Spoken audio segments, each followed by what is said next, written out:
Hello, Emily, and welcome to the show. And really excited about this conversation because of your quite unique background. I think loads of people will be interested because you've worked in investment banking, private equity, you've managed to transition as well in different departments in that process. But now you're a neuroscience performance coach. And I think there's so much stuff, and we had a brief conversation before that people can learn. So I think our overall conversation is probably going to be in two different sides. One, a little bit about your technical industry insights, and the next about performance, personal growth, well-being, and all that good stuff as well, and your learnings in that department. But perhaps we could kick things off. You could give us a brief summary of your background, and typically good to start from your student days, which is a lot of our audience. Well, first of all, I'm really excited. So thank you so much for having me. So if I go back to Emily as a student, so when I think back to me, it kind of really starts for me at sixth form. So when I was about 17, and for me back then, my favorite subject was sociology. So it's really like the study of people and cultures. And when we were in one particular class, we were learning about family dynamics and how different parts of your family dynamic, so how many parents you have, do you have siblings, how that impacts you as a person. And my teacher at the time, who we had a very good relationship, called me out and said that I was statistically less likely to succeed because I only had one parent. And that for me was a really poignant moment, and where I think it really ignited that drive for me, because I was thinking, but why? Why should that matter? Why should that statistically impact my chances of success in the future? So that was what got me really fired up to change that.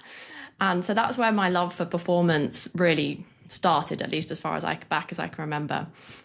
And it's ultimately what drove me into finance. So I went into university, studying banking and finance off of the back of that, because of this drive to go and achieve big things.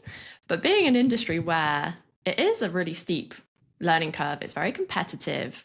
So it really satisfied my desire to create this big and exciting life for myself, but one where I could change things for me and my mum. So I went into investment banking at the start of my career in London, at a Japanese investment bank.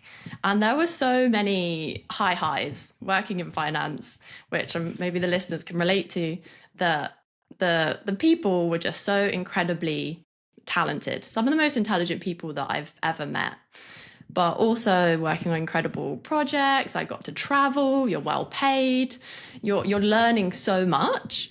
So there were so many highs about me working in finance, but at the same time, it comes with challenges that, on the flip side of that, it can be very demanding, that it can be long hours, it can be stressful, you have client deadlines. And for me, eventually the costs began to outweigh the upsides. So I'd already transitioned from investment banking to private equity in Amsterdam. So this was a new challenge for me, moved to a new city, new part of the industry, a lot of change at once, which was very exciting. But at the same time, I began to be working even harder.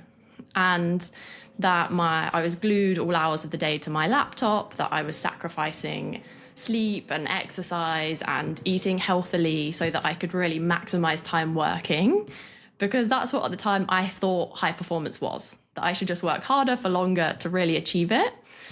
And it was really coming at a cost to my health, well-being, and everything else. So there was a really poignant trip for me where I was in Spain with 10 of my friends, and we were on a boat trip for the day.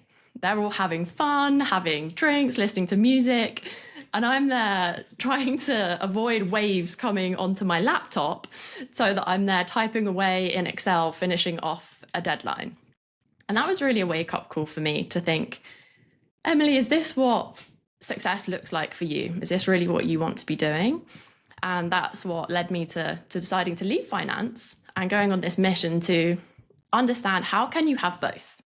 How can you satisfy your ambitions and get this high performance, but without burning yourself into the ground in the process effectively and sacrificing your health, your relationships?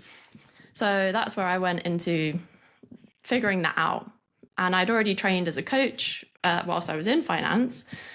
due to a deep desire, just really wanting to help other people in a more structured way.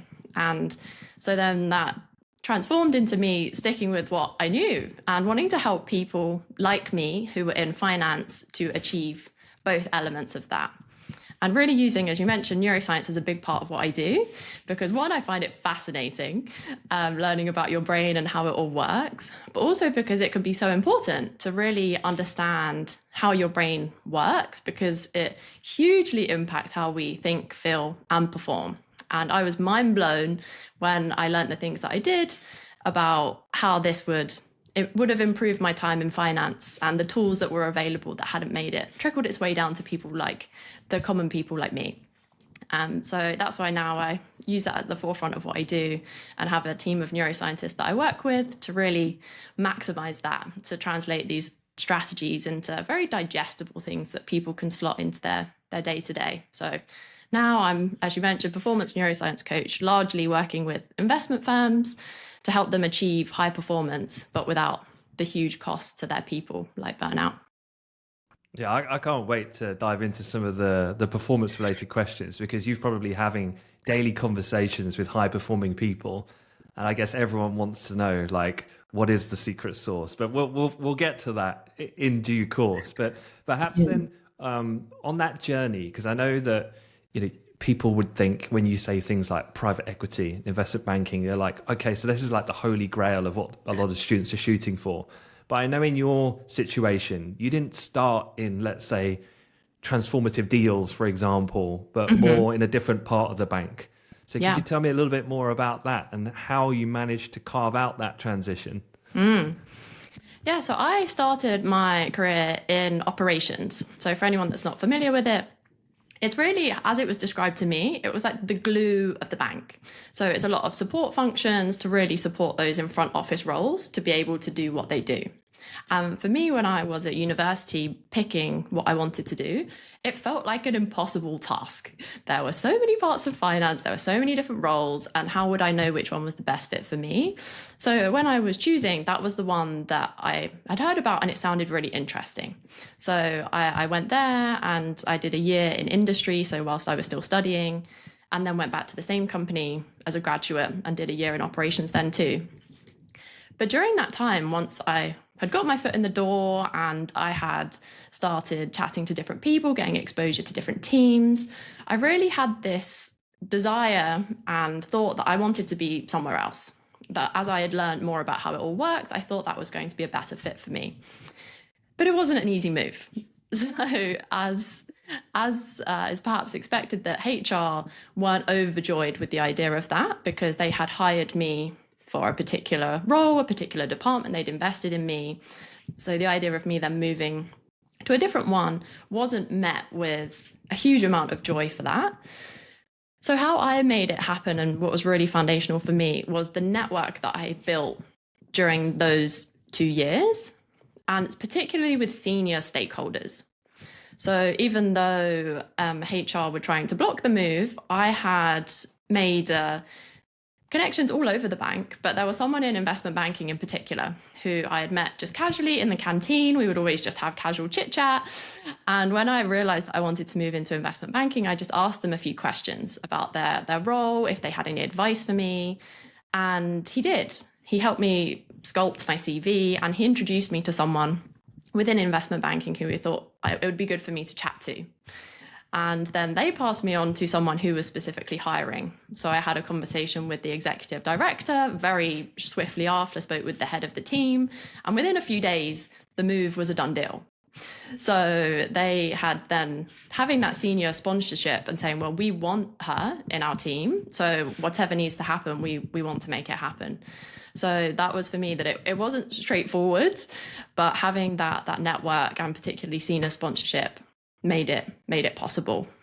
Can I just ask, because that makes a lot of sense in terms of networking, but I guess can we break down almost networking a little bit, and how do you actually find the right people to speak to, B, have even confidence to do that in the first place, and then I guess C, have it to be an authentic quality conversation that someone then, like you said, someone took a vested interest in helping you curate your CV, pitch yourself, refine it to then propose it to the business. That's not an easy thing. So for a young person listening, they might go, that makes sense, but I've never really cultivated those types of relationships because I only normally do it with peers, never really seniors and things like that. So any advice you could give around that? Totally. It's really hard. And if you had asked me at the time, I probably wouldn't have called it networking. It's only as you get a bit older that's what people call it. But for me, there were things that I did that I just really immersed myself in the business. Ever since I joined, even in my year in industry during my studies. And how I did that was joining the networks and the communities that were available. So I was part of the Women's Gender Balance Network. I went to Public Speaking Society. I would chat to people in the canteen. In the summer, we had every Thursday drinks on the roof terrace that I would go to and start up conversations. But those communities in particular, so joining the networks and the likes of a Public Speaking Society, it really helped because it was people across levels of seniority, across the business, that you are there with a shared goal, a shared purpose, a shared interest. So it makes it easier. You don't have to just start up conversation from scratch.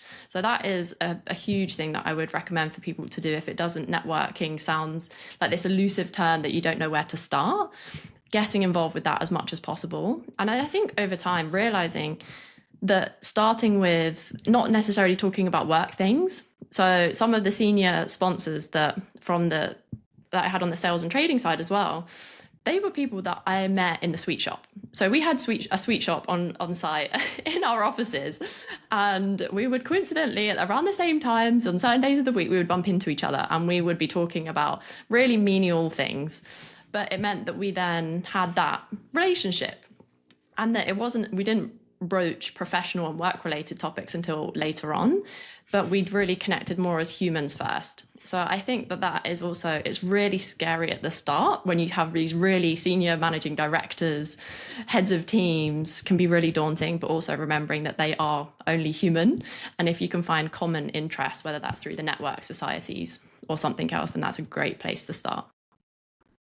Yeah, it's so interesting. I remember my first week of working my entire career. I used to have this old school veteran who was probably in his late 60s, and he used to take me off for an hour just for a chat.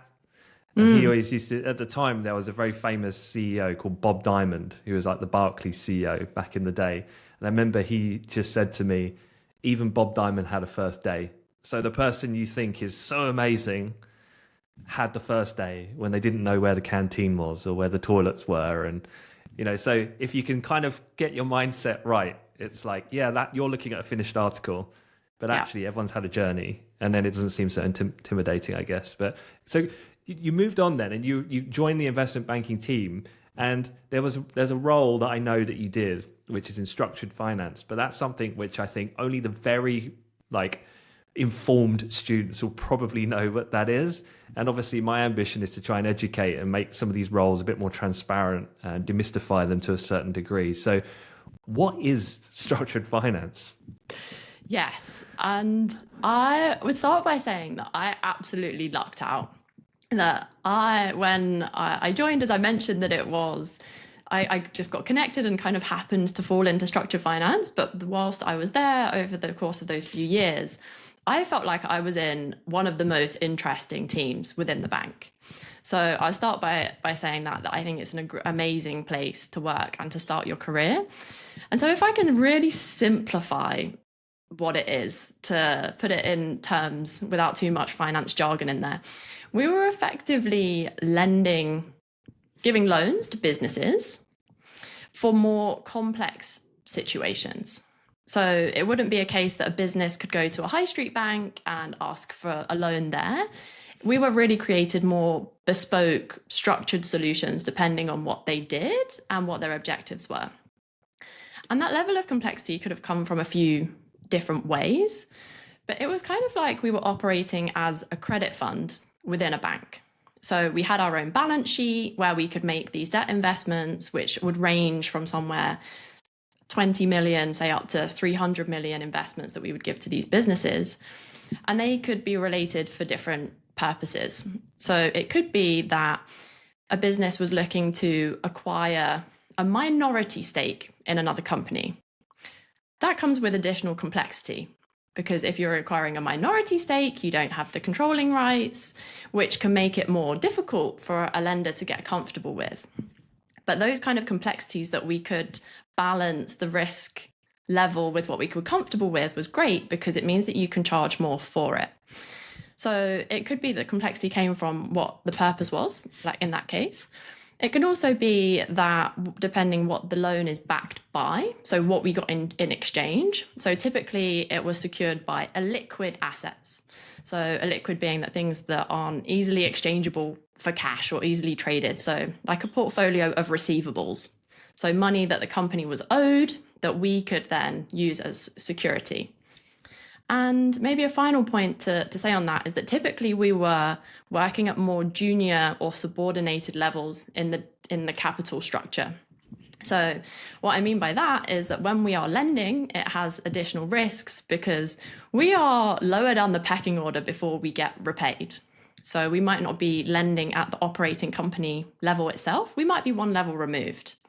So these were some of the complexities that we could have been working with. But for me, I loved that because it meant that the learning curve was really steep. It meant that I was working on such a variety of industries we did a lot in infrastructure and renewables, but also with finance companies when we were looking at these portfolios of receivables. So it was really varied, but it was that the fact that everything was bespoke and tailored, I thought was really, really interesting. So it's a super cool place to be.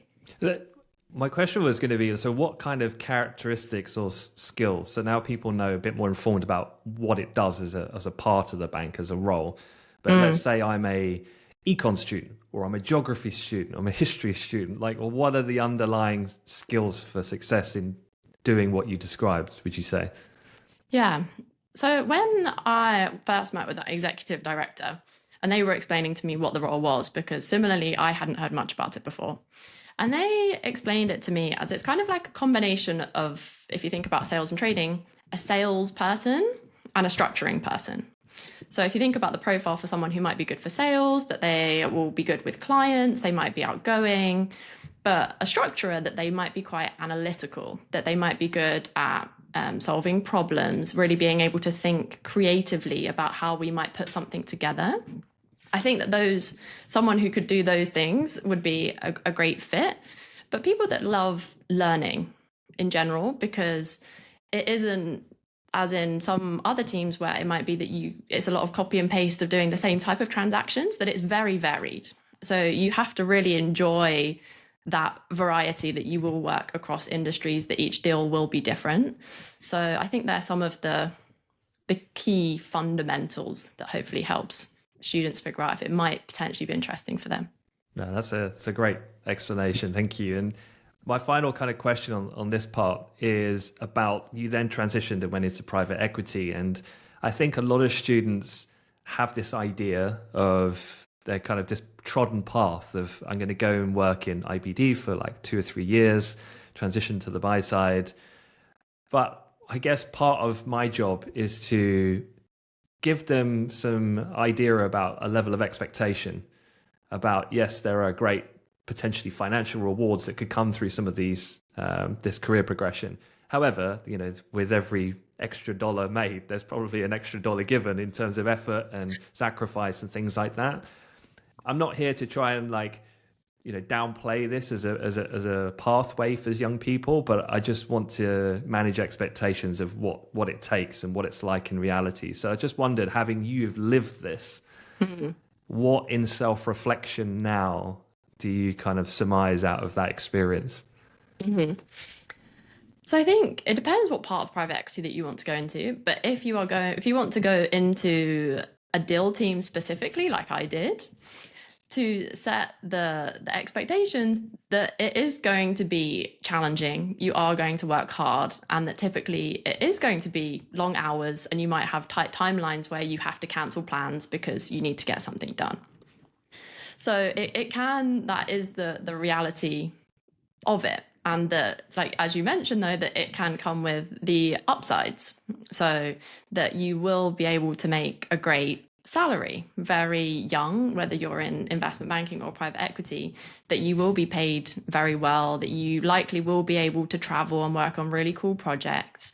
You will be surrounded by incredibly intelligent people, but it will likely come at a cost of some other areas of your life, unless you can have the right strategies in place to try and balance that a little bit better. But there will be inevitably points where you are in a sprint mode, you have a live deal, and you will have to maybe cancel some of your other social plans, those kind of things, to make it work.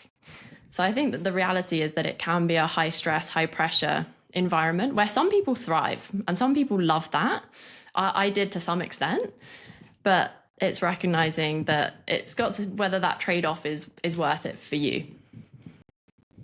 Okay, cool. Thank you. And let's now pivot the conversation, because I want to give good time to kind of dip into your expertise on performance management, improvement, personal growth, neuroscience, and these things. So perhaps we could start with is that, you know, a lot of people talk about peak performance.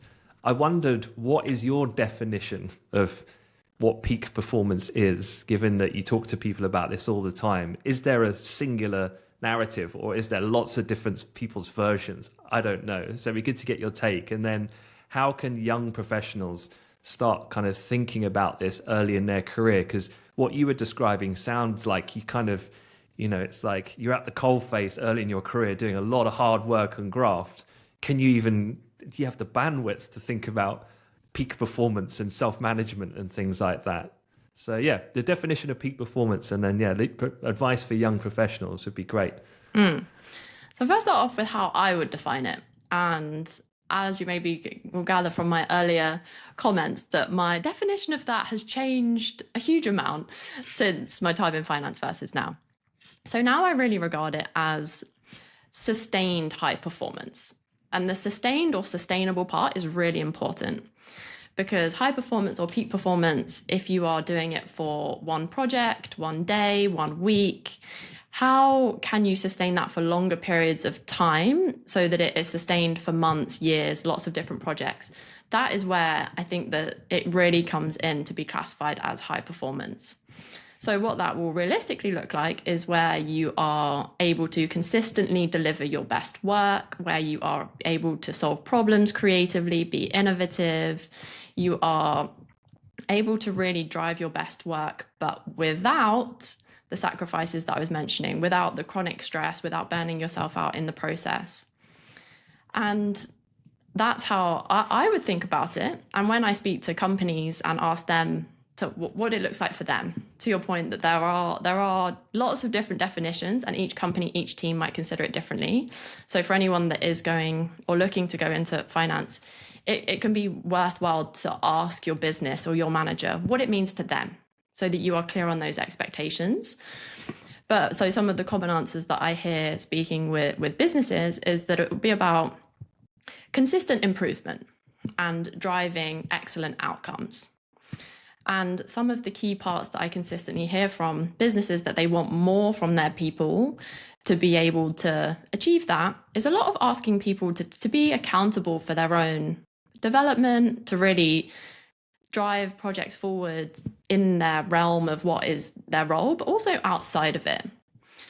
And so I think when I look at the people that I work with, and that's across people that are at the junior levels up to partners, and what are those consistent themes of those that are the most high performing, that there are a few different core elements that students can start to think about.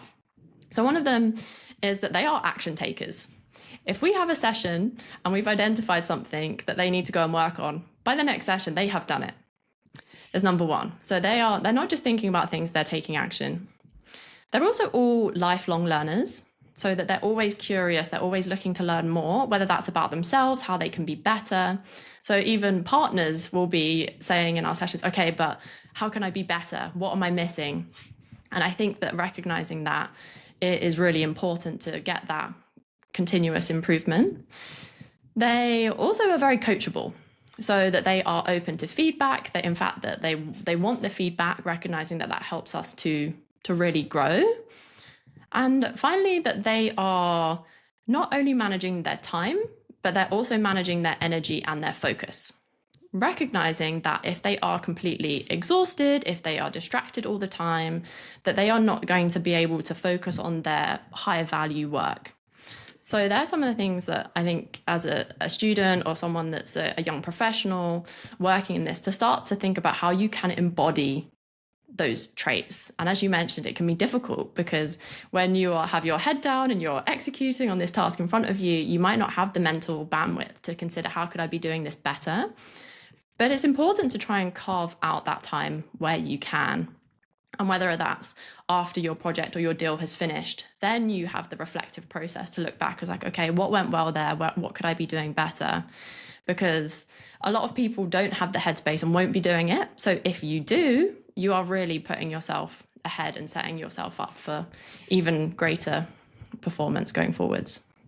Is there any difference between using, let's say, a peer, like a buddy system, as opposed to self-reflection when you're trying to carve out that time as you described?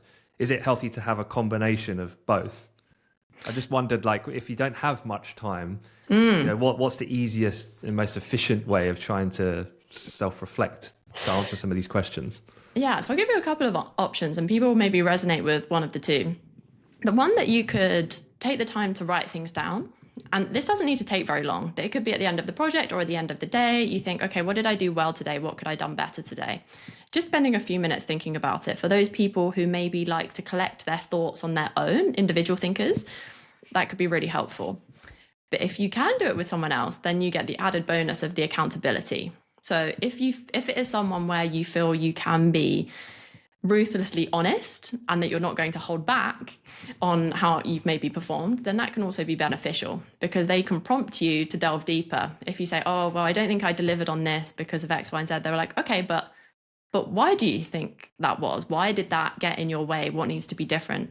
So yeah, both approaches could be really effective, but finding what works best for people. Makes sense. All right. The next sort of, I guess, word that you hear associated quite a lot in finance is productivity.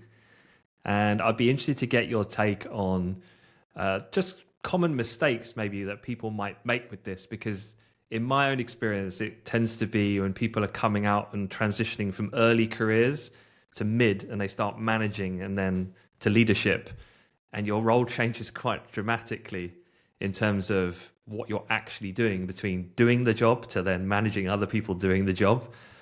And a lot of people can struggle with that to a certain respect. So I just wondered, what are some common mistakes that people make that there could be easy remedies to, or at least to start thinking about or taking action on when it comes to productivity? Yeah, I think with productivity, that the common traps are mistaking hours put in for output that you will get out, and mistaking busyness with productivity. And I've been there too. So it's very, I can completely empathize that when you are working really long days, you can feel like you're doing the most that you can. When you're doing emails, that can feel really productive, but that might mean that you haven't been doing your actual high value work, whatever that looks like for you. For some people, that might be more analytical. For some people, especially as you get more senior, that might be more strategic. And I think being mindful of that not to conflate the two, that just because you're busy doesn't mean that you are productive. And some common ways around that can work really well is, so this is an analogy that's really top of mind for me at the moment, because this year I've got back into running. So running for me has never been my forte, but this year it is, I've decided. So, and when you are using this as an example for output, that when I'm training, when you're training for a race or you're doing running, that you spend very little of your time actually doing max effort speed, that you spend the vast majority of your time really training that base. So you're running a bit slower, but in the long run, by having that strong base, it allows you to work better, to run faster and run for longer. And it's very transferable, because in thinking that we have to consistently be working at maximum effort, and that's what it is to be productive, that it can mean that we end up being tired because we are working longer hours, we're then being inefficient, which then means that tasks are taking us longer, and it's this cycle.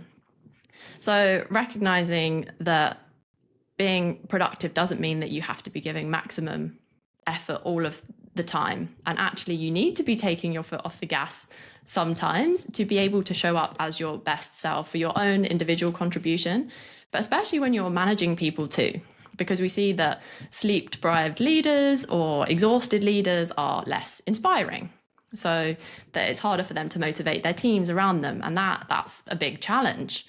So I think there's some of the common mistakes that I see with productivity, that it's not about working harder for longer. It's about how can you work more efficiently, and what are the strategies that I can do to manage not only my time, but also my energy and my focus. Such a good analogy, actually. Yeah, rabbit in the hare comes to mind because I was reading that to my daughter last week. But so we talked about peak performance, productivity. The other big topic, I guess, in high finance is stress. So I wondered what your insights were in terms of actual practical strategies for dealing with stress, because it's a pretty much inherent part of a lot of finance roles.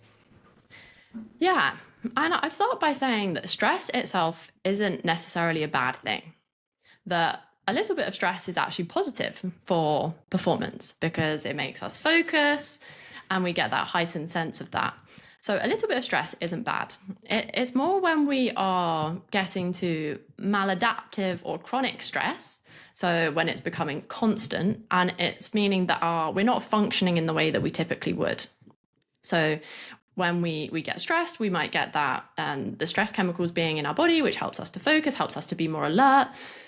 But it's how quickly we come back down from that. And when we're chronically stressed is when we've stayed in that heightened stress for a really long period of time, that even now when there isn't a stressful trigger going on, that we can still be in that heightened fight or flight mode. And that's where it can really impair our decision making, our clarity of thought, our emotional regulation, where you might be more irritable than usual, you might be more emotional than usual when we are in that heightened state for too long. And unfortunately, I think this is very, very common, because when you are so in what you're doing that you don't always realize how stressed you are until you come out the other side of it. So some really practical things that people can do, and I will focus on ones that are easy to slot into your day to day, because the ones that I work on with people, I know that everyone is super busy. They don't have 5 hours to go and do this protocol. So if I start with ones that are quick and easy to slot into your day. So I am a huge advocate for breathwork. And breathwork can get a tough rep because some people might think it's woo-woo or fluffy, but actually it's deeply rooted in science. And it's one of the quickest ways that you can activate your parasympathetic part of your nervous system, so your rest and digest system. And you can do it in as little as a couple of minutes. So even if people are incredibly busy, everyone can find 2 minutes in their day.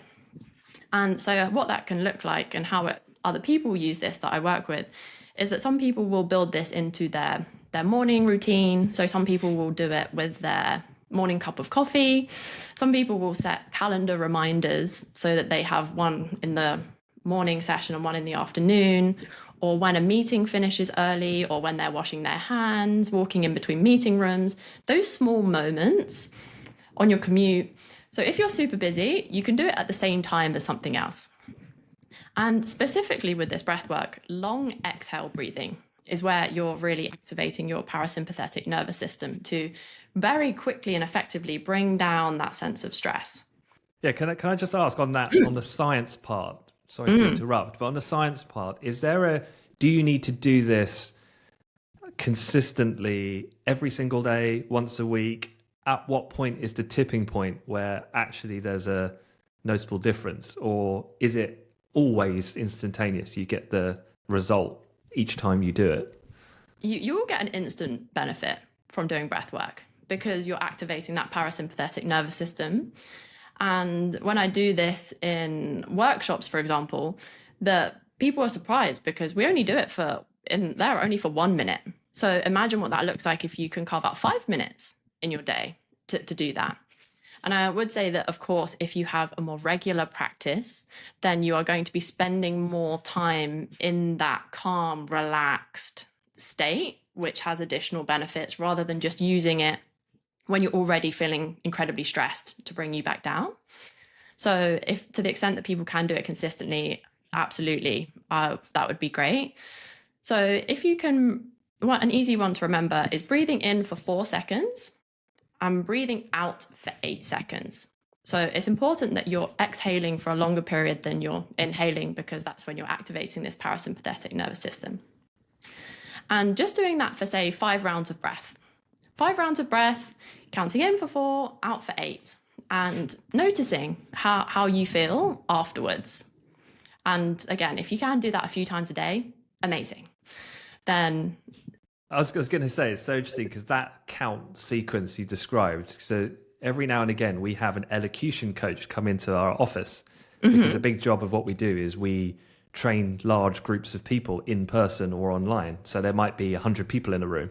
And obviously a lot of the trainers can get nervous. And so a lot of the elocution coaches come from drama school, and it's exactly the same technique that they were kind of demonstrating in order to pre-performance as well. Yeah. So I guess that could translate to if someone was doing an interview for a job or an assessment center, these sorts of things. 100%. Before anything where you need to perform and that it will benefit you to be more calm, absolutely. So whether that's before a presentation, before an interview. And yeah, as you mentioned, that it is starting to be more widely talked about. The difficult part is actually putting it into practice. So if you can be that person that does that, you'll see big benefits. So if you can carve up 2 minutes here and there, that would be great. If you can find 10 minutes in your day, another thing that you can do is non-sleep deep rest. Non-sleep deep rest. And this is effectively where you're getting into a sleep-like state, but you're awake. And the research on this is really compelling, and to show that it can really give us this mental reset, and it can help with not only your stress, but your focus too. And how you can do this. So there are guided ones online, which are free, so very easy to go and access. So Andrew Huberman, for example, he has some on YouTube that you can go and use. He has a 10-minute one and a 20-minute one. And effectively, it will guide you through a little bit of breath work. It's a bit of body scan, meditation, and really getting you into that deep, deep, relaxed state. So if you can find 2 minutes in your day, breath work. If you can do a little bit longer, try out the non-sleep deep rest. But those are just a couple of strategies to give people a sense. But when you are in that heightened sense of stress, whether you have a deadline, you have some big things coming up, also being sure to take care of the fundamentals of brain health. So they're not the sexy bits, the consistency of sleeping well, eating well, getting your movement in, but we know that they are so hugely important for our brain function, but also for how we feel, and reducing stress. So yeah, you can have these strategies, but also if you do have something big going on, and I know it can feel counterproductive when you have something big, you feel like you should sacrifice the sleep to get more done, but getting in between those 7 to 9 hours, however much your body needs, can really, really help with that emotional regulation and reduction of stress too. Given your expertise, I just wondered, what's your take on people wearing devices in order to help track some of these things? Because sometimes I find that they're really useful, quite motivating, certainly to get you moving and things like that. But at the same time, I can also see some negatives that come out of behaviors from just being always looking at your data set and kind of making these preconceived judgments on your data that then defines how you feel. I wondered what your take was as a neuroscientist.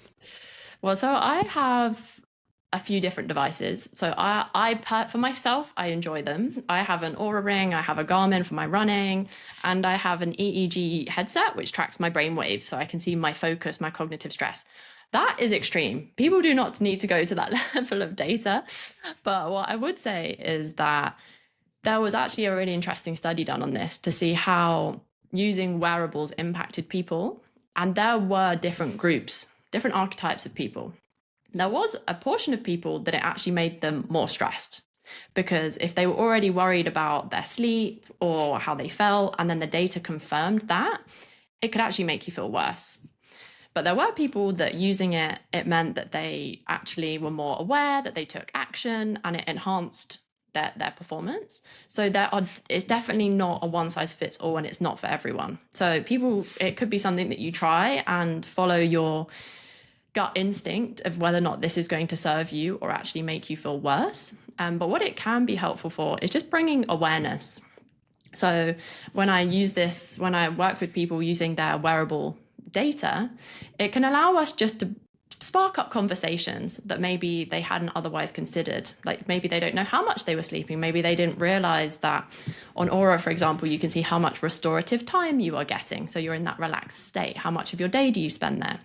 Just getting people to really be more mindful of how much movement they're getting, how many hours a day they're sat at their desk. That bit, I think, can be helpful, but not necessarily for everyone. And taking it with a pinch of salt. That at the moment, these are the best technology that we have for tracking these things, but they're not 100% accurate, that there are still limitations to them. So going with how you feel, if it doesn't resonate with you, then taking that instead. Okay, cool. And then my final question is something I've heard you talk about a lot. So interested to understand this, which is flow state. And perhaps a lot may not have heard of that term, just full stop. So perhaps we could start with that, but then explore the flow state concept a bit more. Yeah, absolutely. So maybe I could ask you a question to help people understand what flow state is. So if I asked you, when was the last time that you were fully immersed in what you were doing, so much so that you were so in the task, so in the zone, that everything else kind of melted away? That maybe you were actually doing it for 2 hours, but it felt like 2 minutes. Do you know what that activity was for you? Probably editing a podcast. And the reason why is because you have... you kind of need to concentrate, and time just seems to run away. Like I'll do it typically in the evening. So when the kids have gone to bed, and I'll say to my wife, she'll go, "How long do you need?" And I'll say 20 minutes. And she goes, "So that means 90 minutes then." And you get so into it and you're moving things around, focusing, zooming in. And then I just, that's when I go, "Oh my God, 2 hours has just gone. I'm going to get killed." Yeah, but that's so interesting because it's like a creative task. So very commonly when I ask this to people, I will often hear something creative. So like you say there with the podcast editing, or if people draw, paint, if they dance, play an instrument, or with sports. So a lot of people will say running, cycling, some kind of movement. Very little of the time do I hear people say something related to work.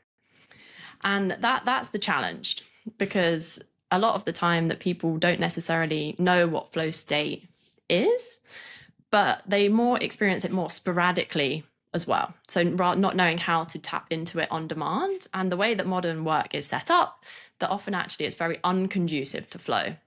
So being that state, as I mentioned, that you are deeply focused on what you're doing, where time just absolutely flies by, and generally you feel amazing whilst you're doing it. And whilst you're in this state, we understand from the research that performance is significantly amplified. And it's across different parts of performance that are incredibly helpful for people in high pressure, fast paced roles, the likes of finance, because it's shown to improve your productivity. So there was a 10-year study by McKinsey which showed that executives in flow state were 5 times more productive. 5 times. So if you worked in flow state for an hour and you can get 5 hours worth of work done, that's pretty substantial. Equally with speed of learning. So there was a study that found that the participants learn a new skill twice as fast. So for everyone is learning in all different types of role, that can be really beneficial. Also creative problem solving and creativity. So Stephen Kotler, who I train with, who's a leading thinker on decoding the neurobiology of flow state, so what's happening in our brain and body, he found that it could be, the creativity uplift could be as much as 400 to 700%. But even if you take more conservative numbers of that, when you look at different studies, that they suggest that more than 40%. Whichever data point you take, they are very meaningful uplifts in performance. And I think what gets me most excited about this is that you do see this uplift in performance for those areas, but also improvements in decision making, motivation, but also that at the same time, we see improvements in well-being. So because it is that euphoric state that we're typically in, we see from psychologists found that those with the most high flow lifestyles have the highest life satisfaction. But also they found that when you're in flow state, your stress is reduced, and it can be shown to reduce burnout symptoms. So the huge impact that it can have across performance and well-being is enormous. And that's why I think it can be such a powerful tool for people to start to understand for themselves and start using more. Maybe we can go into that a little bit of how they can start doing it more, because once you know it and start using it, that this can transform the way that you feel and perform. Okay, sold. I want flow state. So how do I get it? Okay.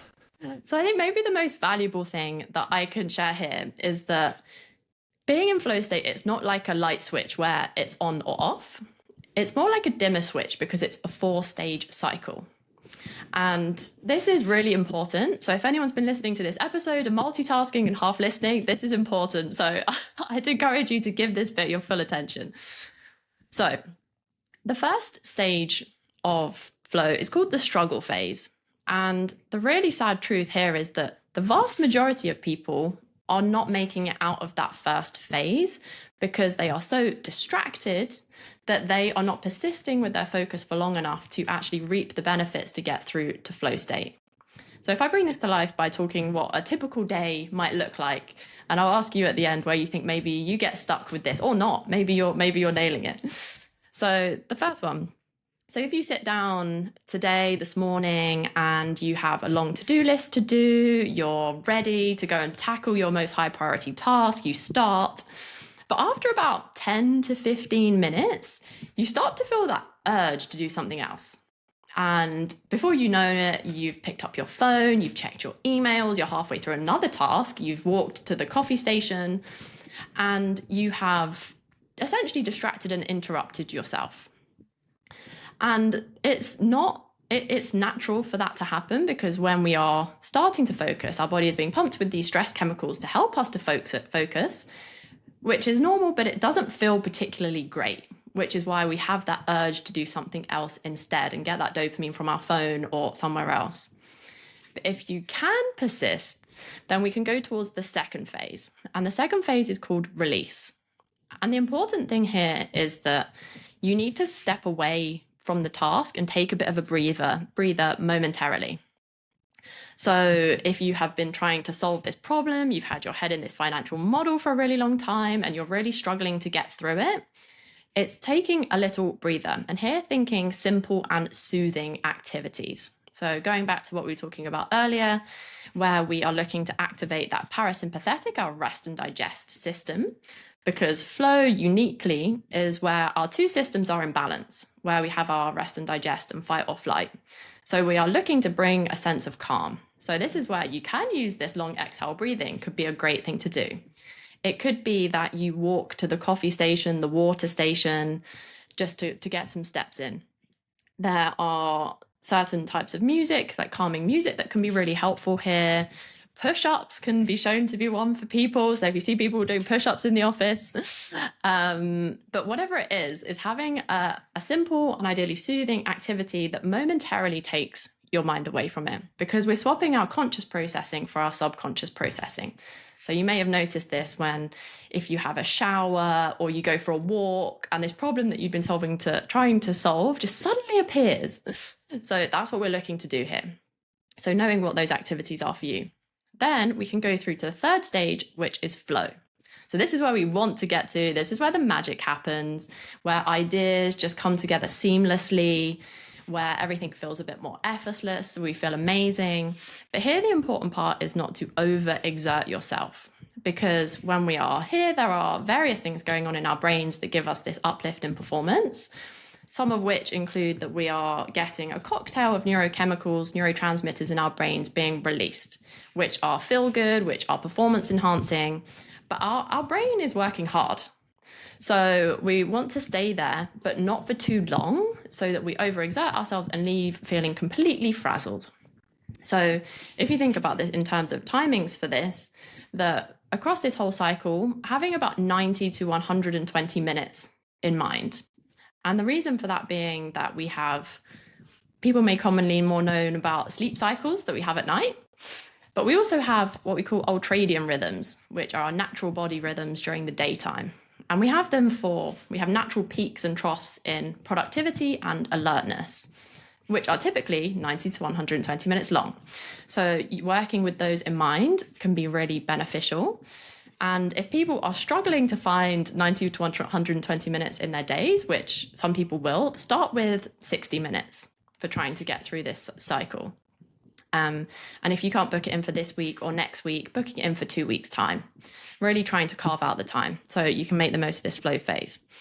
Then the final phase is recovery. So as I mentioned, you've got this huge benefit, you've been 5 times as productive, you've been much more creative, and now the importance is to recover.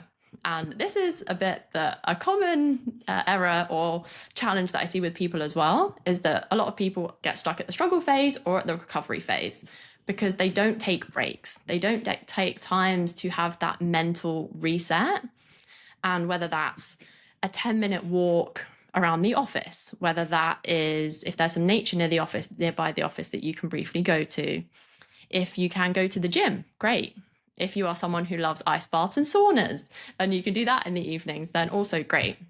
But whatever it is, getting some form of recovery in there, because to be able to go through this cycle again, it is really important. To our point earlier about always being at maximum effort that you wouldn't do with running. Similarly here, that having that recovery piece is so important because recovery is not a reward for the work. It is part of the process. So really bearing that in mind. So as I explained that cycle, if I asked you, what do you think that you have an idea of maybe where you get stuck, or do you find that you fly through this cycle quite effortlessly? I think probably the length of time aspect, the 90 minutes to 120, is probably something I wasn't aware of. So I used to think it was kind of somewhat, you can dip in and out and it's just there and you can kind of be short or long. But actually knowing the parameters is definitely enlightening. I definitely think it's the first stage, which I'd probably struggle with the most, which is I'm a sucker. I've got it right here, like Post-it note. I'm still rocking the Post-it notes, even though we're living in an AI digital age. And there's something cathartic I find about just scratching out something in physical pen. But it's almost like I have this list, and definitely as someone now more experienced, I'm definitely better at prioritization and things like that. But I still have that thing from my younger days when it was very regimented, trying to hit and tick off tasks. The second phase, I find my cat is super. When I'm working from home, I'll always go to my cat, and my cat is always sleeping. And she's kind of just curled up, just chilling. And you go over and stroke the cat, and you're like, oh, yeah, just feels so much. Like that's just a good way to just kind of almost move you along, and then you feel like you can go again and move into more of a concentrated period. I find animals are quite good for that. Yeah, so there we have the strategy. For people listening to this, everyone go get themselves a cat. No.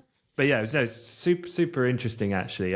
One question that I did have was that when I was young, I used to play a lot of competitive sport, and I can say without doubt, almost every single training session, never mind match, I would be in a flow state. Like probably down to, if you calculate it, I would have played for tens of thousands of hours of training. And so it felt very, you weren't really thinking about what you were doing.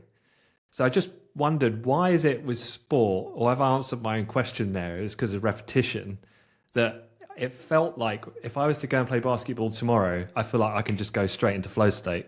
Mm, Whereas if I go into the office tomorrow, I might want to achieve flow state, but might not never get into that state.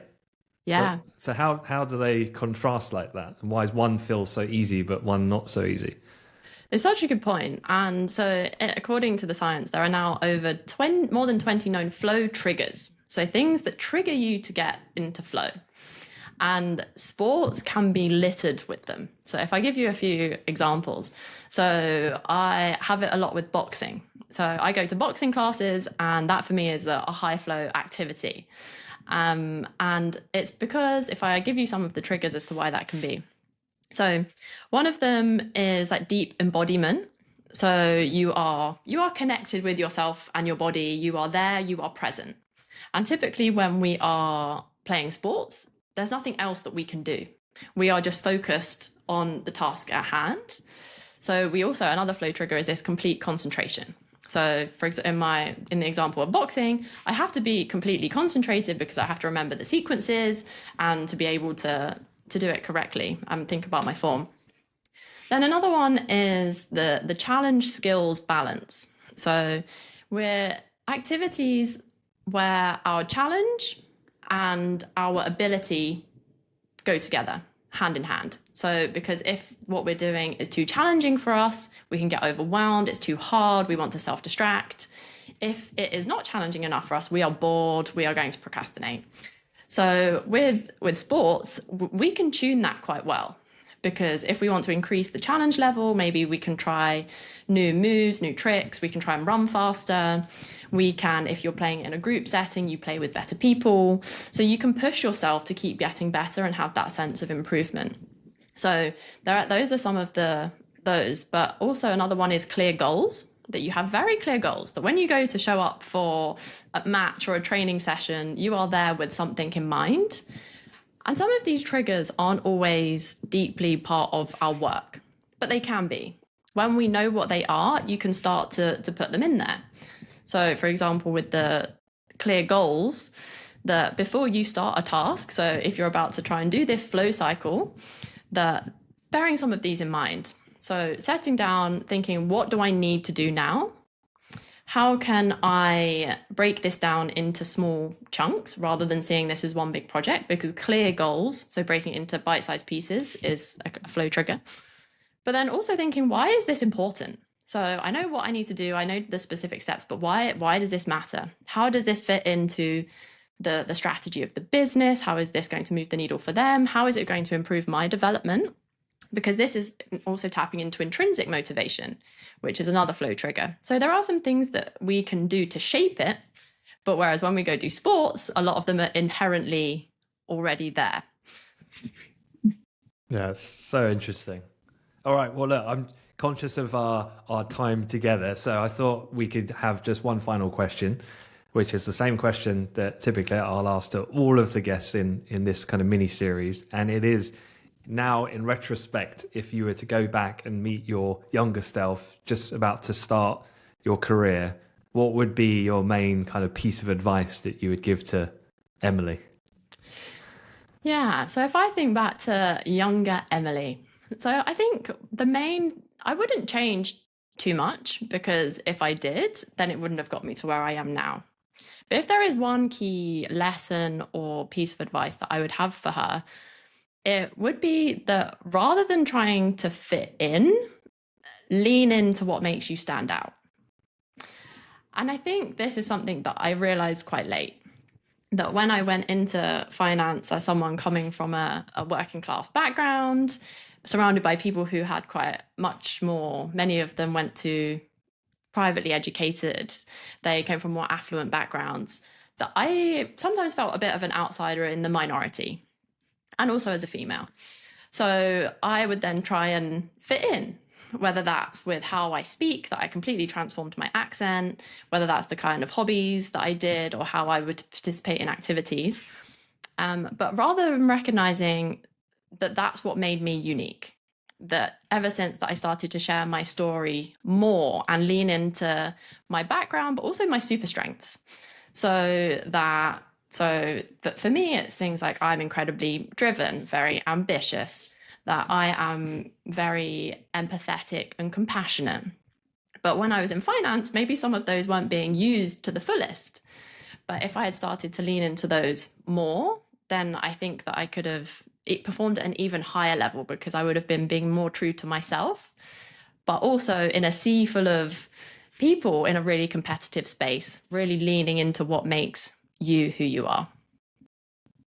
Cool. It's a great way to finish. So, Emily, thank you very much for sharing those insights. There was so much there. I think, I'll have to go back and listen again, as others will, to definitely note down some of those points, but definitely around your journey, which is only, still going at this point, has been fascinating. And some of those details as well about the practical steps of understanding the science and therefore how we can take action, which I think is one of those things that you mentioned. It's like people who can take action. And so I hope that people hearing this can do just that. So thank you very much, Emily, for your time.